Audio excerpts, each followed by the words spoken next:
Comentário: Atos dos Apóstolos, capítulo 2. Bíblia do Peregrino, por Luiz Alonso. Versículos de 1 a 13. Liga-se com Lucas 24:49. O dom do Espírito é, segundo João, consequência da glorificação de Jesus. Prometido, 14:17, e entregue, 20:22. No relato de João, a entrega tem certa intimidade, embora bom com ressonâncias de criação. Lucas apresenta em cena dramaticamente o acontecimento transcendente. Com seu adiamento, obtém tempo para a preparação comunitária e a reconstituição dos 12.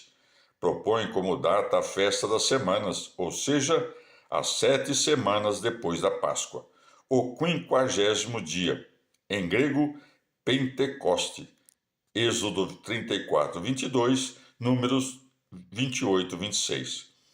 Anteriormente, festa da oferta de primeiras espigas, mais tarde unida à recordação da aliança do Sinai. E descreve a vinda com imagens clássicas de teofania, os efeitos à semelhança de alguns antecedentes. Do Antigo Testamento, temos de recordar o dom do Espírito ao rei, Saul, 1 Samuel 10:6, Davi, 1 Samuel 16:13, ao Messias, Isaías 11:2. Pelos elementos narrativos, deve-se destacar a partilha do Espírito entre os 70 colaboradores de Moisés, Números 11. Aí Moisés expressa o desejo de uma infusão do Espírito para todo o povo, desejo que Joel converte em profecia, 3 de 1 a 5. Nessa cena, e no caso de Saul, o Espírito manifesta sua presença, com sinais orgiásticos ou estáticos.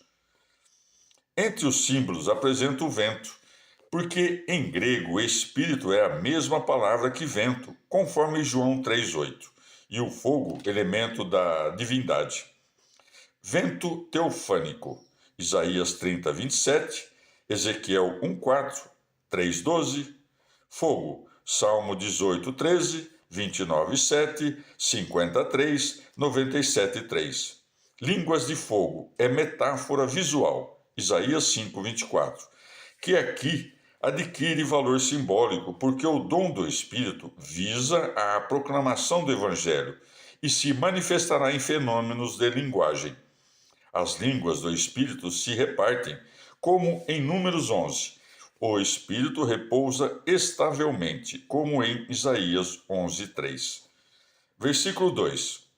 Por mais que estivessem esperando, o estrondo chegou de repente e enche toda a casa. Talvez signifique que é ouvido em toda a casa. Versículo 3. Um só Espírito pousa e se distribui. 1 Coríntios 12:11. Versículo 4. A informação sobre a língua não é coerente. Aqui se diz que falavam línguas estrangeiras, capacitados pelo Espírito. Mais abaixo, o povo diz que falam numa língua, a própria, mas que cada um a entende na sua, como numa milagrosa tradução simultânea. Versículos de 5 a 8.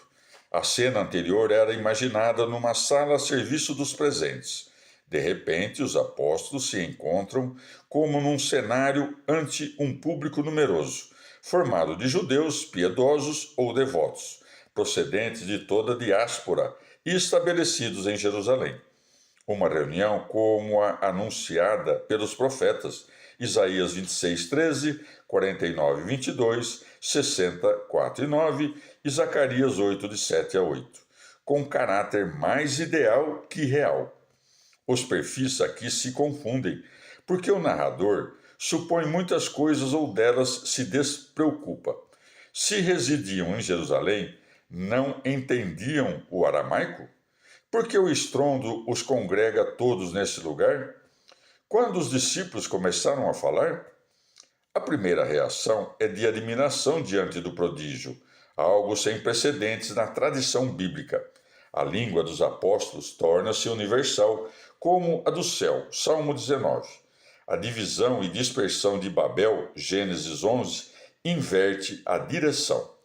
A diáspora judaica convertida será o primeiro círculo concêntrico da confluência para o alto do monte. Isaías 2, de 2 a 5.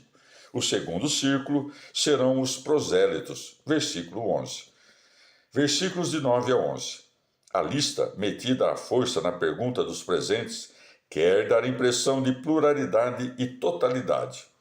Olhada de perto é desconcertante, porque mistura povos, regiões, províncias romanas, junto com a Judéia.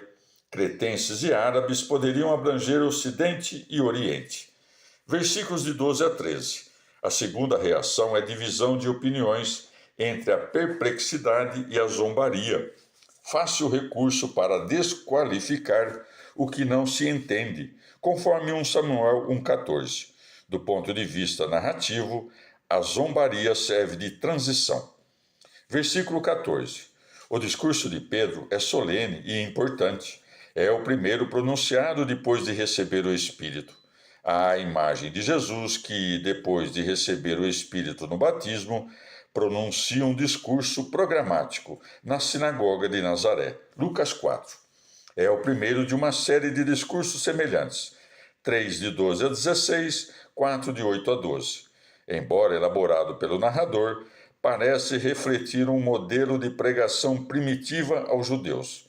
Divide-se comodamente em duas partes, marcadas pela dupla introdução, versículos de 15 a 21 e 22 a 36. Pedro fala de pé, à maneira dos oradores gregos. Levanta a voz como requer o público. Pede atenção como qualquer outro. Isaías 1, 10, 28, 23, Salmo 49, 2, para uma mensagem importante. Versículos de 15 a 28. Dedica a primeira parte a explicar o que está acontecendo, negando a explicação superficial da embriaguez e propondo a explicação justa que, para um auditório judeu, consiste em apresentar o fato como cumprimento de um texto profético da Escritura, Joel 3, de 1 a 5. O narrador não tem escrúpulos de pôr na boca de Pedro, que fala em aramaico, a tradução grega dos 70. Versículos de 7 a 21. O texto citado pertence à seção escatológica de Joel, texto pós-exílico. O profeta transforma em profecia de futuro aquilo que era desejo ou sonho na boca de Moisés. Números 11, 29. O dom do Espírito será para todo o povo, sem discriminação de idade, sexo ou condição. Lucas transforma o depois de Joel em os últimos tempos, que acabam de começar. Transforma servos e servas, condição social, em meus servos e minhas servas, condição religiosa do povo, do novo povo de Deus. Os prodígios cósmicos são mantidos, embora a realidade os tenha traduzido em vento e fogo celestes, não aterradores.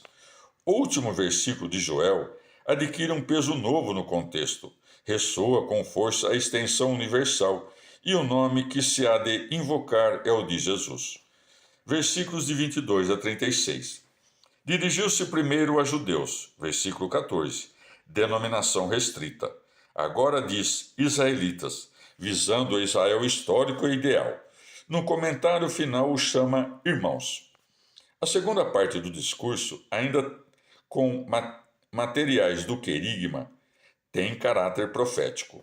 Denuncia um pecado, contrapõe o desígnio de Deus, convida a conversão ou reconhecimento. Pelo que tem de denúncia, diante da conversão, poderíamos fixar-nos no modelo de Jeremias 2 e 3. Termina em arrependimento e volta. Pelo que tem de apresentação de um personagem, poderíamos consultar textos sobre o servo. Isaías 42, de 1 a 4, 52, de 13 a 53 e até 12. Outro modelo pertinente é a pregação do Batista, segundo Lucas 3, de 17 a 18. A parte positiva se explica ou prova com dois textos de Salmos lidos como profecia, Salmo 16, de 8 a 11 e 110, 1. O primeiro é um dos raros do Antigo Testamento em que se vislumbra a vitória da vida sobre a morte. O que é vislumbrante, o orador o compreende, com uma tradição judaica, como certeza. Argumenta tomando a primeira pessoa, o eu, do salmo, e indagando quem o pronuncia. Davi, o suposto autor? A história o desmente, porque Davi morreu e seu sepulcro é conhecido e venerado. Então o pronuncia o futuro descendente prometido a Davi, segundo 2 Samuel 7, de 12 a 13. O segundo salmo canta a exaltação de um rei, como rito de adoção divina ou como imediata consequência. O orador argumenta de modo semelhante, identificando a segunda pessoa. Não pode ser Davi, é seu descendente. Outro uso do mesmo texto nas disputas do templo, Lucas 20, de 42 a 43. Versículo 22. Começa a apresentação de um personagem, não uma teoria, identificado com nome e procedência. Na época em que Lucas escreveu, os judeus já caracterizavam os cristãos com o apelido de nazarenos. As credenciais desse homem, que devem ter sido válidas para vós, pois vinham de Deus, eram milagres, prodígios e sinais. Um trio convidativo, Lucas 19, 37, no qual ressoam as ações de Deus no Antigo Testamento. Deuteronômio 4, 34, 7, 19 e Salmo 135, 9. Nessa primeira frase, soa uma repreensão implícita. Não aceitaram as credenciais, Lucas 11, de 29 a 32. Versículo 23. De modo conciso, contrapõe a ação humana criminosa ao desígnio divino que a engloba e dirige. Como o formulou com precisão José a seus irmãos, Gênesis 50, 20, como resulta da ação do faraó, Êxodo 9, 16. Na denúncia de tipo profético, figuram os ouvintes como autores e os pagãos como um instrumento executor, conforme Lucas 22, 2, com o verbo anaerein. Versículo 24. Com intervenção inesperada e soberana, Deus inverte o resultado. As dores de parto, da morte, são tradução aproximada da expressão hebraica, laços da morte. Salmo 18, de 5 a 6 e 116, 3. Morte como personificação poética ou divindade infernal. Isaías 22, 15, Jeremias 9, 20, Salmo 49, 15, Jó 28, 22. Não tinha poder para reter Jesus em seu domínio. Versículos de 25 a 28. Em Atos 13, 35, Paulo cita o penúltimo versículo do Salmo. À luz da ressurreição, várias expressões adquirem nova força. Não vacilarei. Alegria plena, o descanso da carne. O grego traduziu cova por corrupção, sem mudar o sentido. Versículo 29. Chama Davi patriarca à semelhança dos antepassados das 12 tribos. E o chama profeta, aludindo talvez a 2 Samuel 23, 2, e segundo velha tradição que sobreviveu durante séculos. Os padres gregos chamam Davi o profeta. Estava sepultado na chamada cidade de Davi, 1 Reis 2:10. Versículos de 20 a 32. Identifica o ungido, igual Messias com o descendente legítimo prometido por Deus. O passo seguinte consiste em identificar o descendente Messias com Jesus, e isso compete às testemunhas da sua ressurreição. Lucas 24, 48. Versículos de 33 a 35. Segue-se a nova etapa, segundo a concepção de Lucas, a exaltação, ascensão de Jesus para sentar-se à direita de Deus, de onde envia o Espírito. Nessa etapa se encontram todos. Se os apóstolos não podem ser testemunhas da entronização celeste, é testemunha o Espírito de Deus, manifestado em sinais auditivos e visuais. O Salmo 110 é um dos sinais citados do Novo Testamento, pois já era lido em chave messiânica entre os judeus. Versículo 36, breve conclusão. Dirige-se à casa de Israel, título histórico do povo, frequente em Jeremias e Ezequiel, Salmo 98, 3 e 115, 12. Dirige-lhes um imperativo energético. reconheça. O complemento equivale a uma profissão de fé formal dos dois títulos de Jesus, Messias e Senhor. O primeiro supõe que todas as promessas que se cumpriram, que as esperanças se realizaram e que não se deve esperar outro, Lucas 7, de 19 a 20. O segundo é o título divino conferido a Jesus a partir da sua glorificação. Quando o nome de Yahvé deixou de ser pronunciado, foi substituído por Adonai, em hebraico, por Kyrios, em grego. Os cristãos o atribuíam a Jesus, especialmente na liturgia, Filipenses 2,11, às vezes polemizando com o uso de tal título por parte do imperador. Pedro até agora não disse: arrependei-vos, fazei penitência, convertei-vos. Não ameaçou com o castigo iminente, nem pronunciou promessas maravilhosas. Pediu muito mais, sóbrio e conciso na denúncia, porque não é preciso encarecer o crime. Instituiu no aspecto positivo, no desígnio e na ação de Deus, na pessoa e no destino de Jesus. Versículo 37. A reação do público heterogêneo é semelhante à dos ouvintes do Batista, Lucas 3, 10 e 14. O verbo grego, segundo a etimologia, significa sentir fisgadas no coração. Significa remorso, algo que morde, em Eclesiástico 20, 21. Chama os apóstolos de irmãos. Versículo 38. O Batista convidava ao arrependimento, ao batismo para o perdão dos pecados e à emenda de vida, Lucas 3, 3. Pedro acrescenta duas correções substanciais. O batismo deve ser recebido invocando Jesus como Messias. Além do perdão, se receberá o dom do Espírito Santo. Trata-se já do batismo cristão, conforme Mateus 28, 19. Versículo 39. Os presentes simbolizam todo o resto de Israel, distante ou futuro, conforme Isaías 57, 19, Salmo 102, 29. Termina com a expressão tradicional, o Senhor nosso Deus. Versículo 40.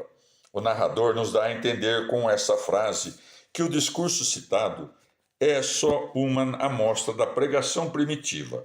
A geração perversa, Deuteronômio 32, 5 e Salmos 78, 8, significa o grupo dos que resistem a crer. A definição não é temporal, mas de atitude. Pode-se comparar com os filhos degenerados de Isaías 1,4 e com o convite a sair da Babilônia, de Jeremias 58 e 51:45. Versículo 41.